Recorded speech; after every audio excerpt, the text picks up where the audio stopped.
Vince, maaari mo bang pamunuan ang ating pagdarasal?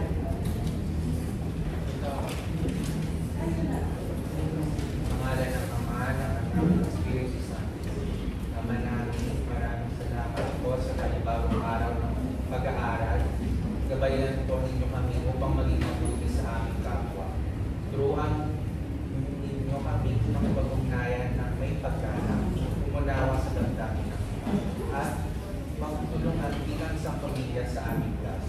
Naway mamayani ang kabutihan, pagkakasa at pagmamahalan sa aming mga usapan. Sa ngalan ng Ama, ng Anak, ng Espiritu Santo. So bago magsiupo ang lahat, maaari bang tingnan niyo muna kung may mga kalat sa ilalim at kung meron ay mangyaring pakitagpot. Kung wala ay maaari na kayo umupo. Salamat. Ayan, bago tayo magsimula ay meron tayong mga patakaran dito sa loob ng ating klase. Una ay igalang ang lahat. Tratuhin na may respeto ang mga kaklase, puro at ang mga gamitan sa paaralan. Ang pangalawa naman ay, Madyo, maaari mong basahin ang pangalawa.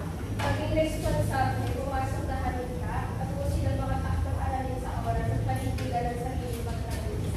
Ayan. Ang pangatlo naman, Christina. Pagbukas sa aralin, makinig ng mabuti, makilahok sa bala, kaya nag-iwasan ng mga bagay na nakakaistorbo sa mga aral. At ang panghuli, MJ. Naging bukas sa bagong kaalaman at ideya mula sa mga pamagaan. Naiintindihan po ba ang ating patakaran? Kung may tanong kayo tungkol sa patakaran natin sa classroom, pwede kayo mag-case try. Ayan, ang ating mga lalingin sa araw na ito. Naiintindihan po ba?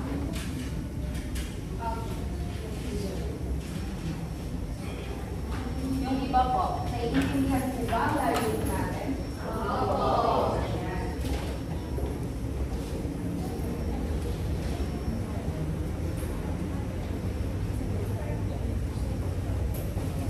Ayan, sa pagsisimula ng ating klase ay meron po dito mga litrato. So dito, sa mga picture na ito ay may makikita kayong baba.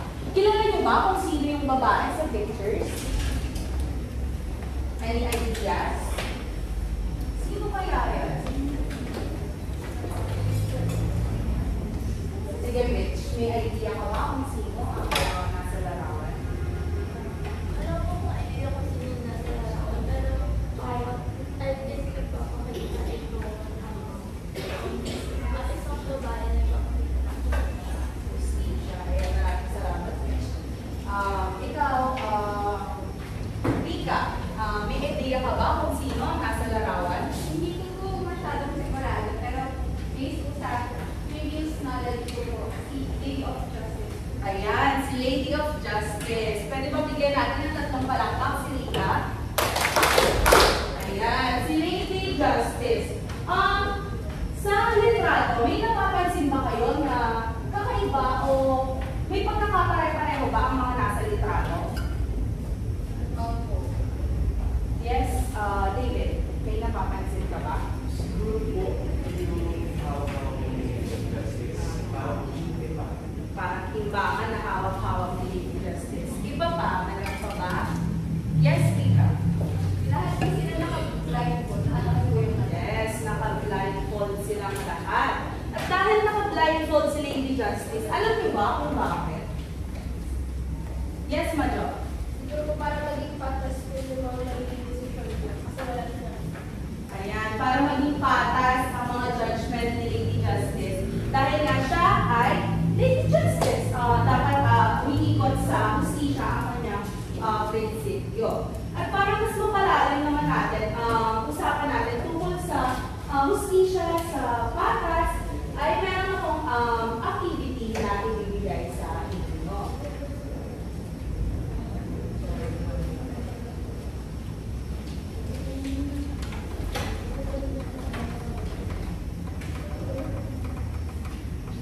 Ayan, meron bang device ang lahat?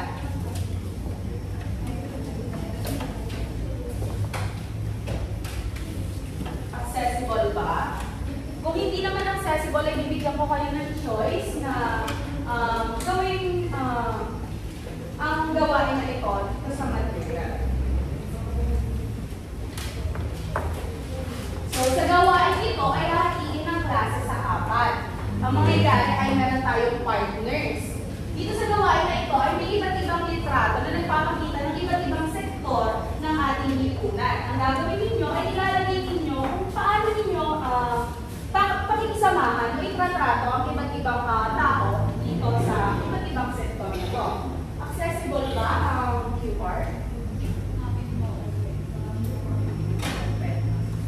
Hindi nyo ma-open. Pwede naman. Pagkatapos ng 5 minuto ay i-represent ng bawat partner ang ginawa nila sa harapan. Partner. Kayo.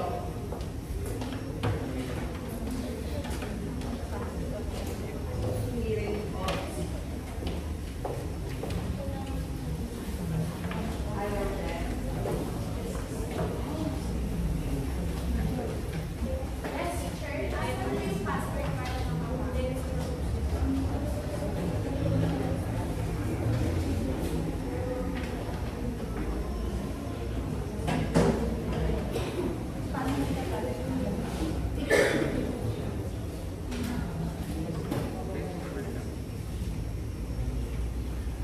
Ayan, so pasensya na nagka-problema si teacher sa website na ginamit niya. Pwede dito na lang magsagot ang lahat. Ibigay ko kayo ng 5 minuto para matapos ang gawain. Yes, Angela. Yes, oo.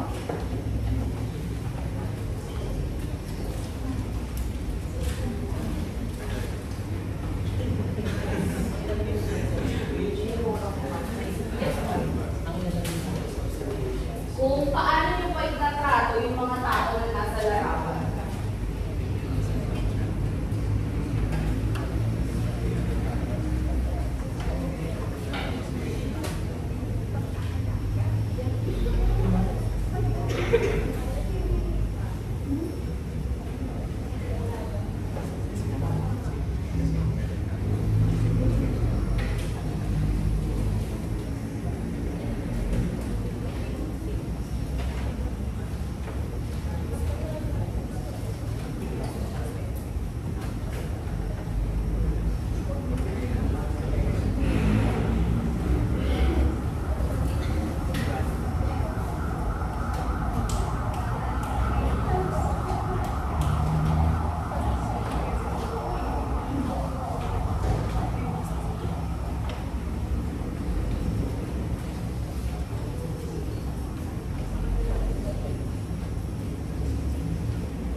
Last 4 minutes.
Dapat sa puntong ito ay finalize na lang kayo ng inyong mga kasagutan.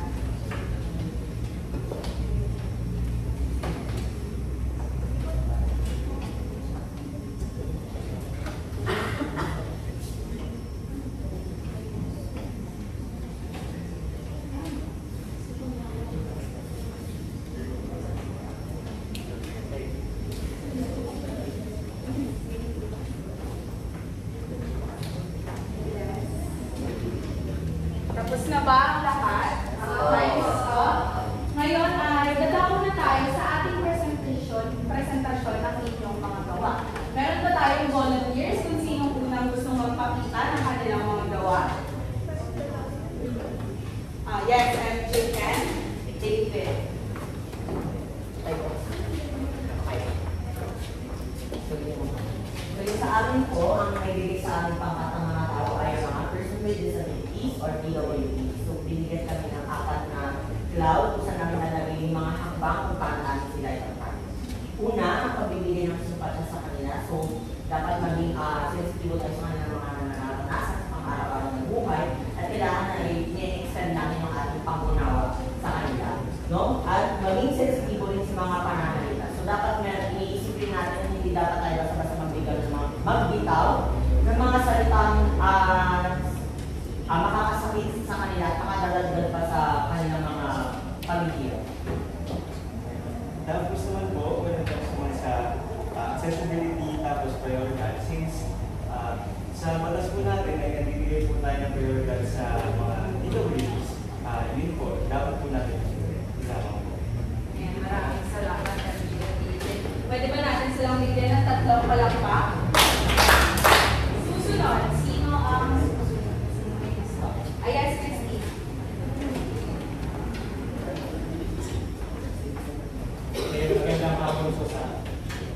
Magandang umaga po sa ating lahat. So, ang ibinigay na paksa para sa amin ay LGBTQIA+. Ang sagot namin, dito tayo magsimula sa ilalim. No? So, may bukas na isipan. Iniisip namin na dito magsisimula ang lahat sa bukas na isipan na hindi natin makikita na hindi dahil kakaiba sila o kakaiba yung paraan nila ng pagmamahal is mag-iiba na yung paraan ng pagkitungo natin. So, ito yung magsisimula sa may bukas na isipan at susunod doon yung walang panghusga. Kasi doon sa panghusga na yun, doon magsisimula lahat ng negative na pwedeng mangyari. So, kailangan ma-eliminate yun sa pangkipag-practice. Dito naman ay meron kami sinabi na may pagtanggap at may paggalang at isip. Unat may pagtanggap dahil sabi ka ni Catriona, tolerance is different from being accepted.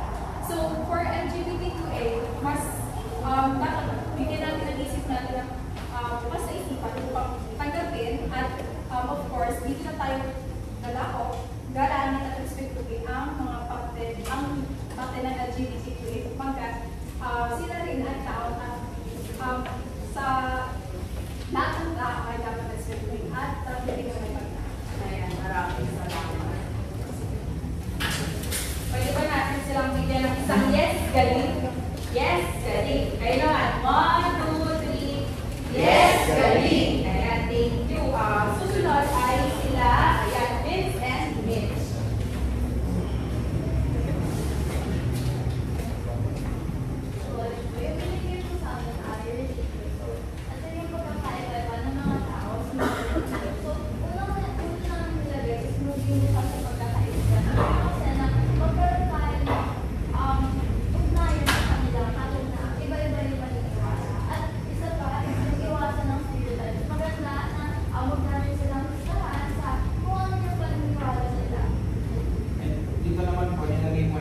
igalang at unawain ang kanilang pinaniniwalaan. Dahil po iba yung pinaniniwalaan natin, sa pinaniniwalaan nila is hindi dapat natin bigyan ng masamang isipan na or gawain yung pinaniniwalaan nila. Dahil lang iba yun sa pinaniniwalaan natin. Ayun lang. Salamat. Bigyan naman natin sila ng Crocodile Club. Alam niyo ba yung Crocodile Club? Hindi po! Ganito siya. 1, 2, 3. Kayo naman. 1, 2, 3. Ayan. Thank you. And the last but not the least, sila Rita and si Joe.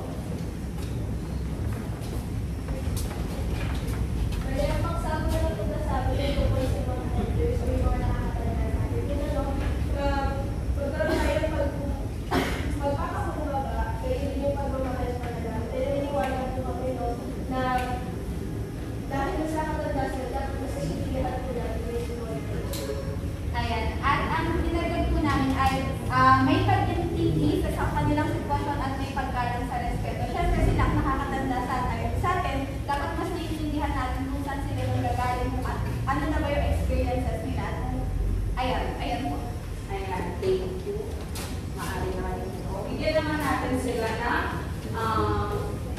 round clock. Alam niyo ba yun? Ayan, sige. 1, 2, 3, go. Ayan, thank you. Ngayon naman, sa mga alitrato na ginawa nyo, ano yung sa tingin nyo nilalarawan ng mga pictures na yun? Dahil iba't ibang litrato siya. Ano sa tingin nyo yung nilalarawan ng iba't ibang litrato? Anyone?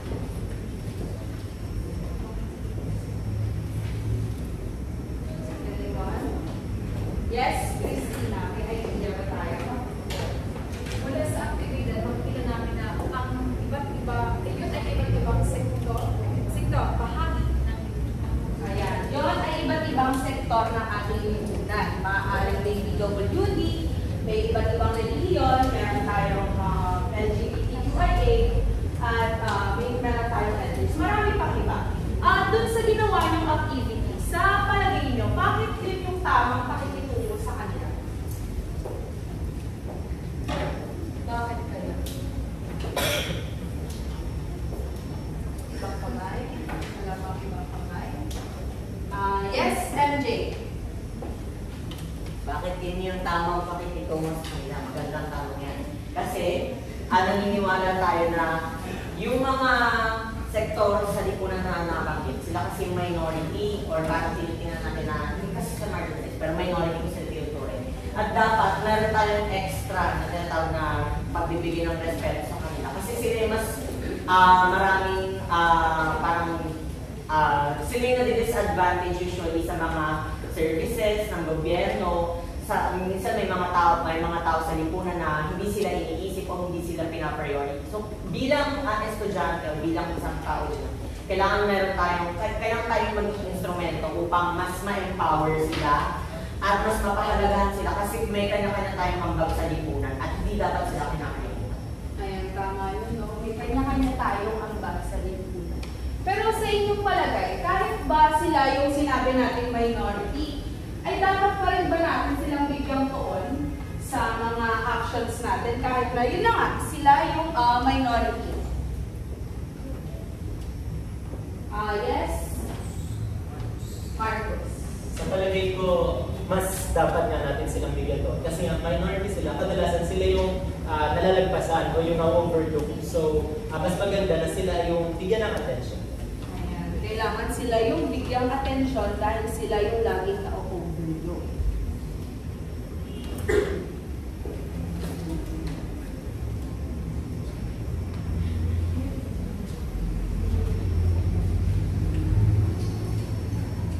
Dahil nabibigyan sila ng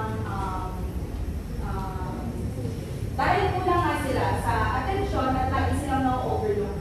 Sa palagay nyo, ano kaya yung pag-uugali na dapat natin ma-adapt para mas magkaroon tayo ng mas maayos na lipunan para sa kanila? Paano natin sila mas mabibigyan pansin?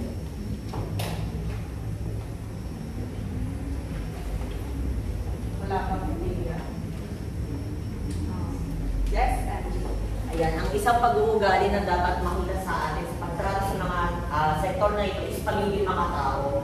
Bukod sa pagmamahal, bukod sa pag-unawa, bukod sa pasensya, kailangan natin ituring sila bilang kapantay natin. Kapag hindi natin sila tinuring na kapantay natin o equal sa atin, dun na nagkakaroon ng pagkakaiba o division o paghahati dun sa lipunan kung saan nangyayari yung mga ganyan na napuput sila into disadvantage, nagiging minority sila at nakakaranas ng iba't ibang diskriminasyon.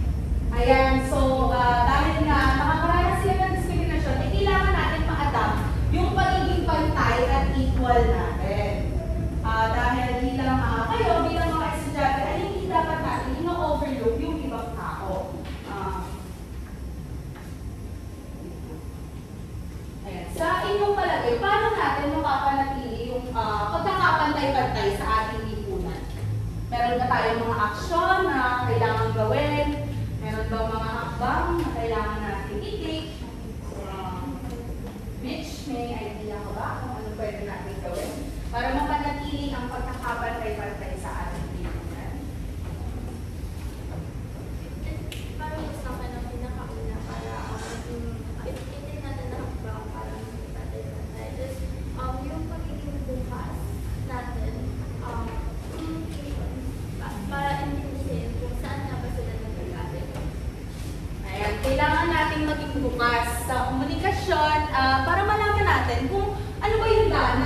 ng ibang tao at para mas magbigay tayo ng empatiya at para mas ma-foster natin ang pagkakapantay-pantay sa ating lipunan.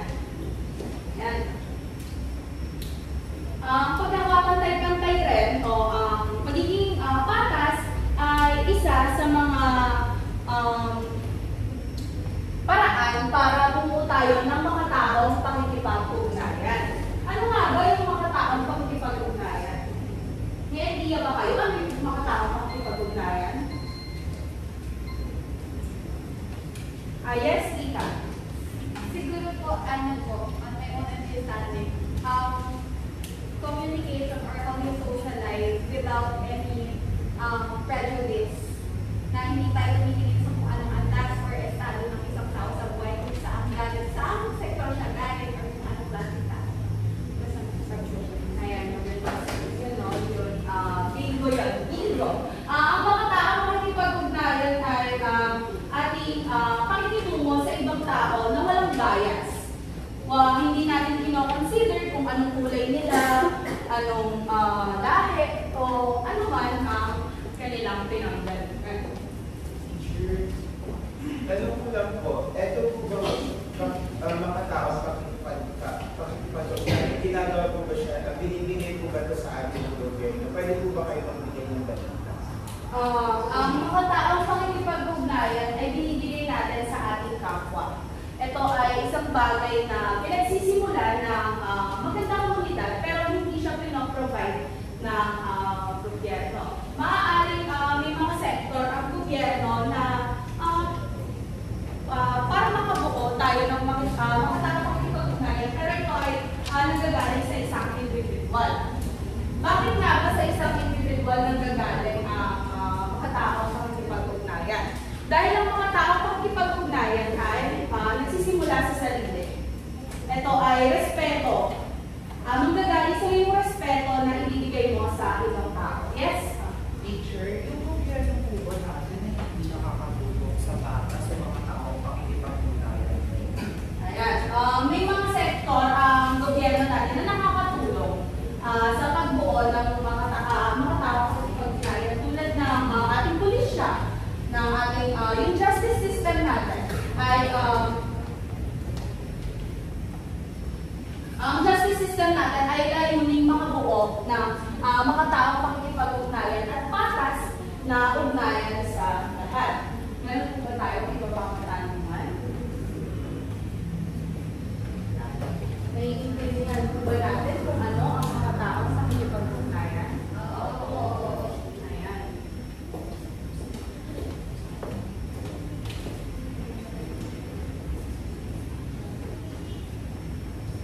Ayan, ang mga taong pakikipag-ugnayan ay susi sa maunlad at mapayapang pamayanan. Alam niyo ba kung bakit?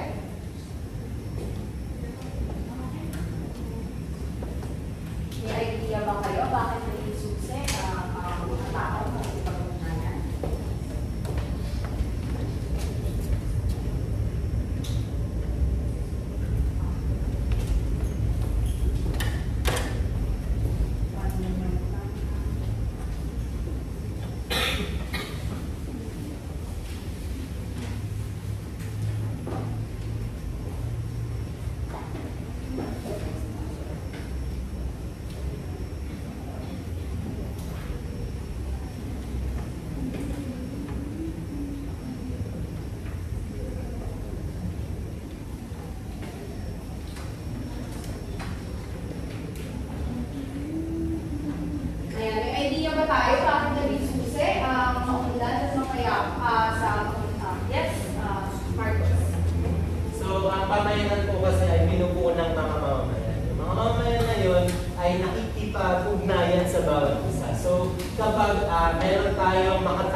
base po dun sa atin hindi natin ganito. Nagiging mawalan po ang isang pamayanan sa example ng magbibigay ng accessibility sa mga PWD. Kung saan, kung mabibigyan pa po natin sila ng oportunidad ng mga pagtrabaho, is madadagdagan po tayo ng mga trabaho dito sa Pilipinas at mas magkakaroon pa po ng income ng ating bansa. Ayan, yes, magandang sagot yan, no? Na kapag nabibigyan natin ng patas na oportunidad ang bawat isa, ay mas umuunlad ang ating bansa dahil mas nakakapag-produce tayo ng workers na nakakatulong sa pagpapaunlad ng ating ekonomiya. Ayan, so, meron tayong mga elemento ng makataong pakikipag-ugnayan. Ito ay, ito yung mga bagay na kailangan natin gawin para ma-achieve natin yung makataong pakikipag-ugnayan. Maaari bang may bumasa ng number 1 natin? Yes, Tika. Paggalang sa karapatang pantao. Paggalang sa karapatang pantao. Dahil ayon sa ating UDHR o Universal Declaration of Human Rights, ay lahat tayo ay pinanganak na mayroong dignidad at mayroong pantay-pantay na karapatan. Naiintindihan ko yun, klase? Opo. Ayan. Pangalawa naman natin ay, yes, Vince. Pakikiisa sa pagsulong ng karapatang pantao. Pakikiisa sa pagsulong ng karapatang pantao. Siguro ang magandang example dito is yung trillion peso march noong nakaraan. Ayun ay ginawa para maisulong ang karapatan natin na malaman saan nga ba napupunta ang haba ng bayan. Saan nga ba napupunta ang mga tax na binabayad ng mga magulang nyo? At saan nga ba nalalaan ng mga pera na pinaghirapan ng taong bayan? Ayun ay example na pang-iisa ng isang individual sa pagsusulong ng karapatang pantao. Number 3, maaari kang basahin. Yes, Madam. Katarungang panlipunan. Katarungang panlipunan. Sa katarungang panlipunan ay maaari maging example ang mga rally. Dahil sa parang ito ay naririnig ang tinig ng bawat isa. Naririnig ang tinig ng taong bayan na kung ano nga ba kailangan para makamit natin ang katarungan at kung paano mabibigay ang pantay-pantay na oportunidad para sa lahat at hindi lamang para sa mga mayayaman o para sa mga nakakataas sa pwesto. Pang-apat? Yes, Christina. Kapayapaan at kaayusan. Kapayapaan at kaayusan. Ito ay isa rin sa mga karapatan natin. Karapatan natin na magkaroon ng safety, karapatan din natin na magkaroon ng secure na environment. Sa kapayapaan at kaayusan naman, ay nandito ang ating mga pulisya, nandito ang ating mga sundalo na maintain ng kapayapaan at kaayusan sa ating bansa. At panghuli naman natin ay maaari bang may bumasa? Last one. Yes, Marcos. Voluntarismo at pagtulong. Voluntarismo at pagtulong. Ang voluntarismo at pagtulong naman ay ginagawa ng isang individual. Maaaring maging volunteer ka sa Red Cross o sa mga bahay ampunan na magpapakita na pinibigyan din natin pansin ang ating mga minority. Ayan. Pero dahil alam na natin kung ano nga ba yung mga sektor na nagsasabi kung ano nga ba yung mga taong pakikipag-ugnayan, ngayon naman i-aralin natin ano yung pwede natin gawin bilang individual para mapanatili maayos at payapang komunidad. Vince, maaari bang basahin mo ang una? Isaalang-alang ang karapatang pantao ng mga. Isaalang-alang ang karapatang pantao ng kapwa. Base sa mga binanggit ko kanina, alam niyo ba kung paano natin isaalang-alang ang karapatang pantao ng ating kapwa? Any ideas? Yes, Rita. Ito po siguro yung nabanggit kanina na pakikisa po sa mga advokasya, yung 3 million peso march po. Ayan. Isa sa alang-alang ang karapatang pantao ng kapwa.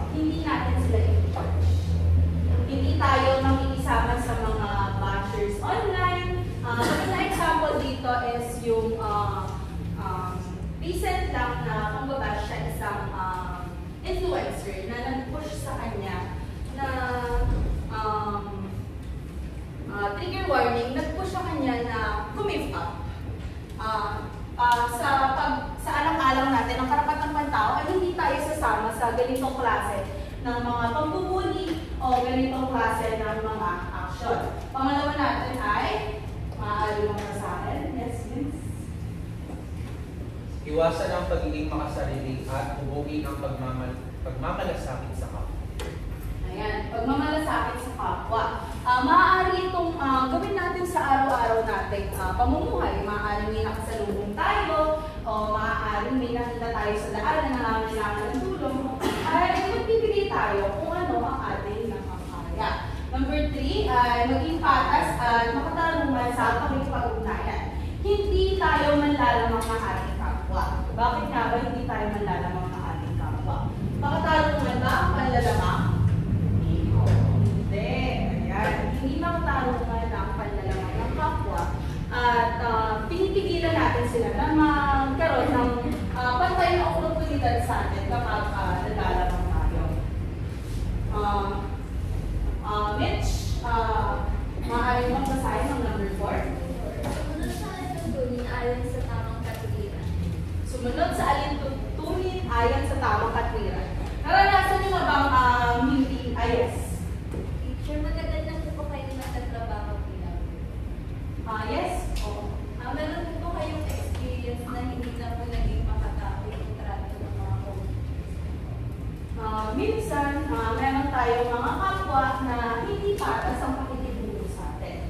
Dahil isaalang-alang din natin na hindi natin makokontrol kung ano ang pag-uugali ng ibang tao. Na merong mga tao na hindi sinasaalang-alang ang pagkakapantay-pantay.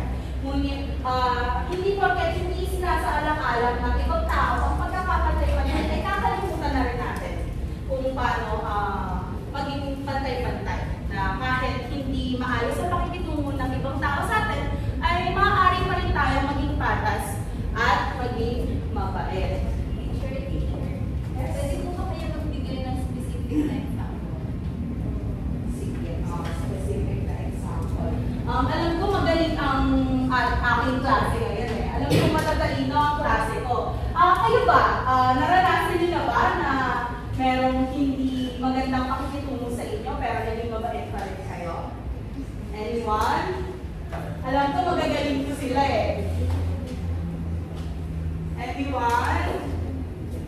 Vince, may naiisip ka ba? May na-experience ka na ba before?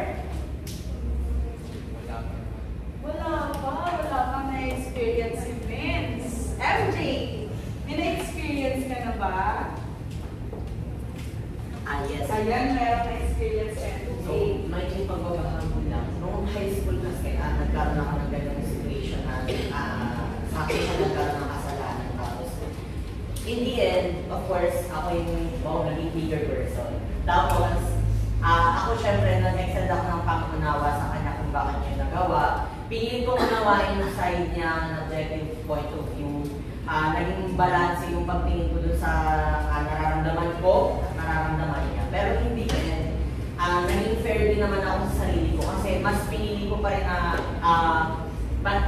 alam kong mali siya at alam niyang mali siya eh. So parang naging nangyari, ako pa rin yung mas pinili ko pa rin na unawain protektahan yung sarili ko sa pamamagitan ng pagkakausan sa tao. Kasi mas makakabuti yun sa development ko bilang tao at sa development niya rin at pagre-reflect niya bilang tao. Ayan. Kailangan din naman natin pinili. Gamitin naman na tayo ng limitasyon.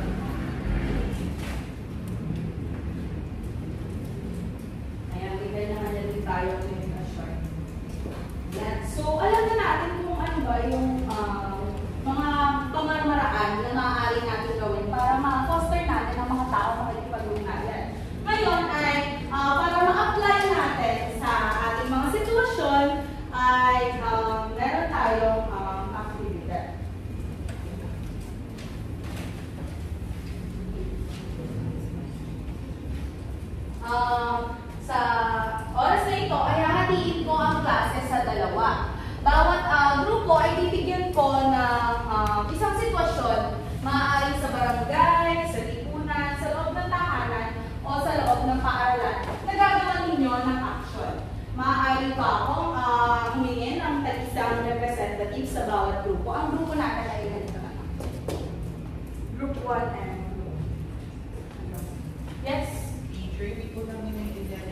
action, ano ba yung gagawin natin? I-resolve po ba natin yung sitwasyon? Yes, ayan. So, aanin ko ang klase sa dalawang grupo. Bawat grupo ay mabibigyan ng sitwasyon na nangyayari sa lipunan. Kayo ay magbibigay ng solusyon sa sitwasyon na to o sa problema na to at ipapakita ninyo ang inyong naisip na solusyon sa pamamagitan ng roleplay. Ang activity na ito ay bibigyan ko lang ng 2 minuto, ng 1 minuto. Maaari ba mamili ng representative sa bawat grupo?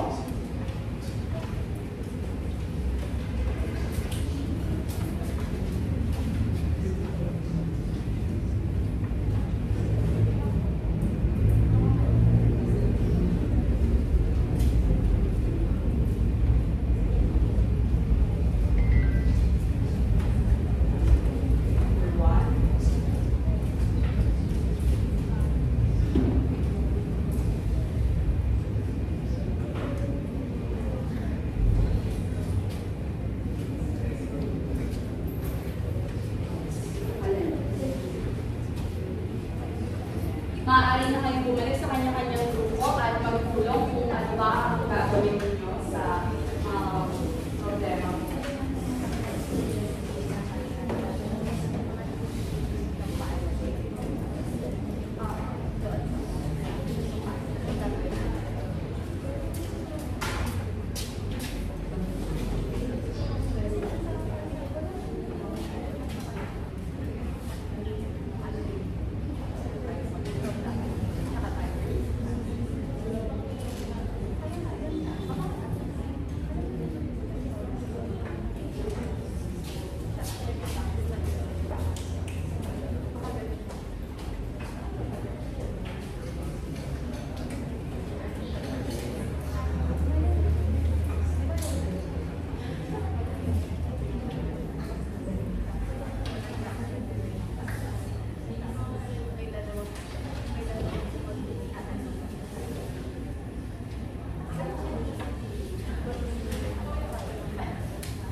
Last 30 seconds.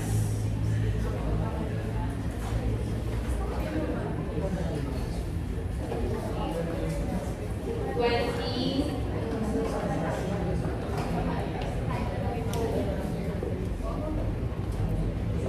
10. 9. 8. 7. 6. 5. 4.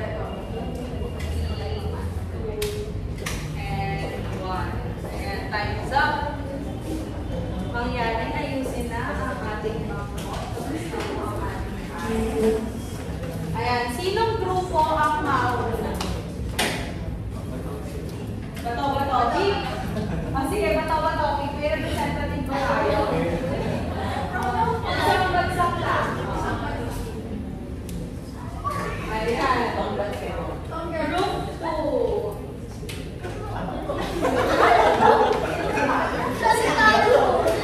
Sorry, group 1.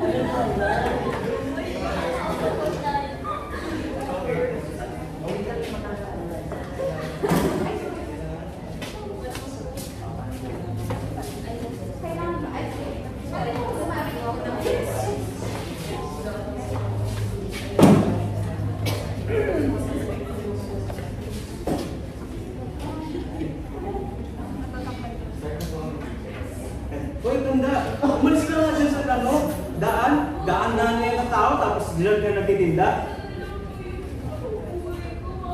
Ay, naku, ganyan yung mga matatanda eh. Palagi na lang, ginagawa nyo dahilan yung edad nyo.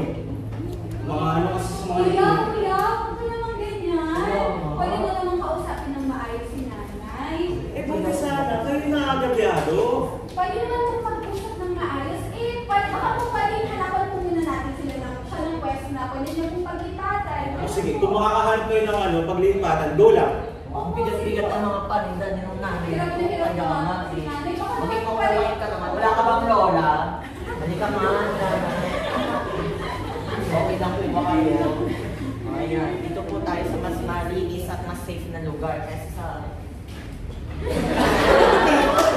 Nanggugulo-gulo na. Okay ka naman, Nay? Ayan, maraming salamat. Pero maraming salamat.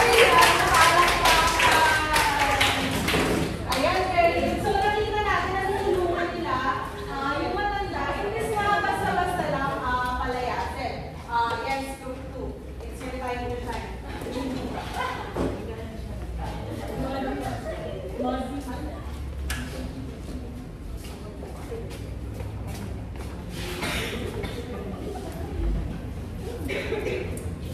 Ano ba? Hindi ka ba makakita? Ako yung sinusuot mo. Bakit ba talaga makikita ko sa'yo? Kaya siguro nababagla mo. Pwede ba tumingin ka sa dinadaanan mo? Ano, walang masabi? May dahilan kung bakit ako nakaganito. Alam mo, ngayon lang kita nakikita sa barangay natin. Uy, Teka lang. Ngayon lang kita nakikita sa barangay natin. Ang ginagawa mo dapat, makikita ka sa amin. Alisin mo yung, ang tawag dyan, tela sa ulo mo.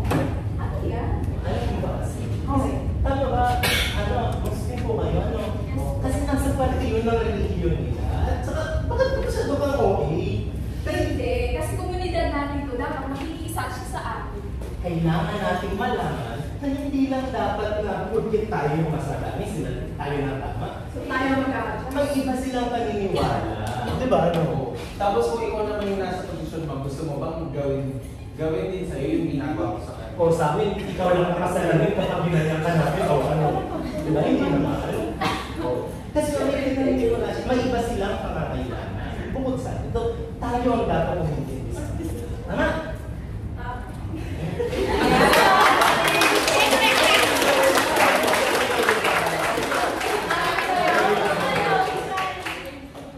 Ayan, so kailangan niya ay matuto tayong mag-compromise. Sa dakong ito naman ng ating araw, ay meron tayong twist lang, maikli lang naman. Dito ay itutugma ninyo ang sitwasyon A sa sitwasyon B. Ang naman nito ay yung ating discussion natin. Get 1 and pass. Get 2 and pass.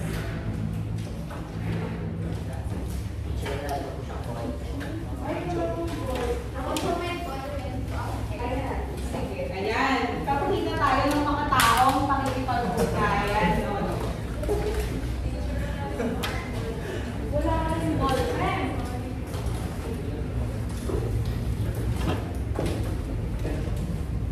Kayo ay bibigyan ko lang ng 1 minute para matapos ang gawa.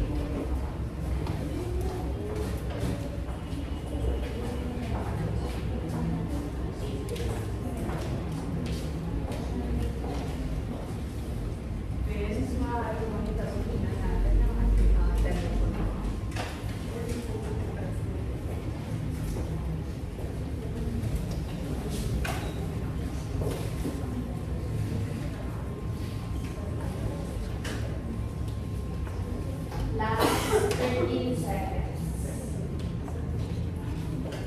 Wait. 4, 3, 2, and 1. Ayan, mangyari ipasa ang mga papel sa harapan. Time's up na po. Ipasa na natin yan.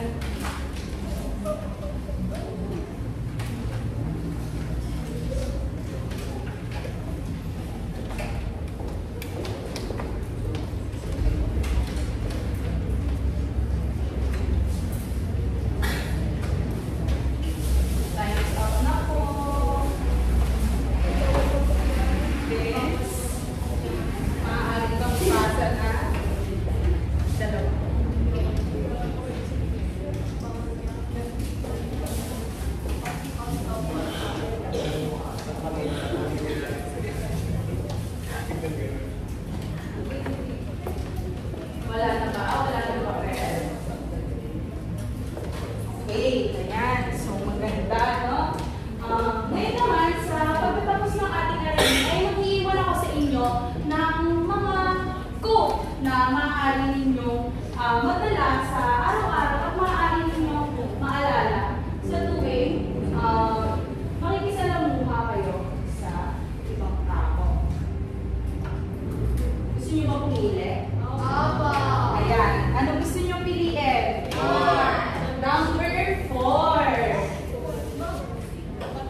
Ayan, fairness is the art of understanding both sides with an open heart. Kailangan ay laging maging bukas ang puso natin sa mga iba't ibang perspektibo.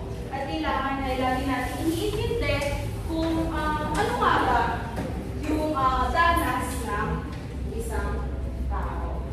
Meron pa ba? Anong number gusto nyo? 7.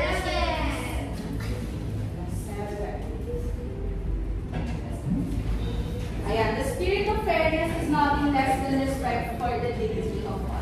Kailangan ay lagi natin i-uphold ang dignity ng lahat ng tao. At dyan na nagtatapos ang ating aralin. Sana ay may natutunan kayo at sana ay mabaon ninyo ang mga quote na nasa bookmarks. Maraming salamat.